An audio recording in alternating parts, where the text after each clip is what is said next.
ইতিমধ্যে গোটা ভারতবর্ষের সঙ্গে তাল মিলিয়ে ত্রিপুরা রাজ্য নেশামুক্ত রাজ্য হিসেবে গড়ে তোলার লক্ষ্যমাত্রা রেখে সরকারি নির্দেশকে মান্যতা দিয়ে প্রশাসনিক তৎপরতা লক্ষ্য করা যাচ্ছে। কোথাও কোনো ধরনের নেশার সেবনকারী বা নেশা বিক্রয়কারী দেখলে তাদের বিরুদ্ধে কঠোর পদক্ষেপ গ্রহণ করতে দেখা যায় পুলিশ প্রশাসনকে। একইভাবে শুক্রবার পূর্ব থানা পুলিশের হাতে আটক নেশা ক্রয় বিক্রয় এবং নেশা সেবনকারী 23 জন। এ বিষয়ে বিস্তারিত জানাতে গিয়ে ওসি কৃষ্ণদল সরকার বলেন, সরকারি নির্দেশকে মান্যতা দিয়ে এই ধরনের অভিযান আগামী দিনেও জারি থাকবে।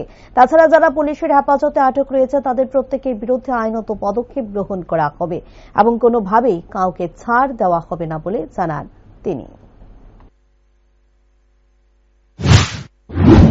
আজকে স্পেশাল অ্যান্টি ড্রাগ ক্যাম্পেইন আমাদের চলেছে আজকে আমাদের হায়ার অথরিটির নির্দেশক্রমে, এবং আমরা ইস্ট আগরতলা পিএস, কলেজ টেলে টিওপি এবং আমাদের মহারাজগঞ্জ বাজার টিওপি আমাদের অফিসাররা সক্রিয়ভাবে অংশগ্রহণ করে আজকে টোটাল ড্রাগ কনজিউমার এবং সঙ্গে কিছু কিছু যারা ইউজ করছে যে সে ড্রাগ সহ সিরিঞ্জ সহ মিলে টোটাল 23 জনকে আমরা আজকে ডিটেইন করেছি।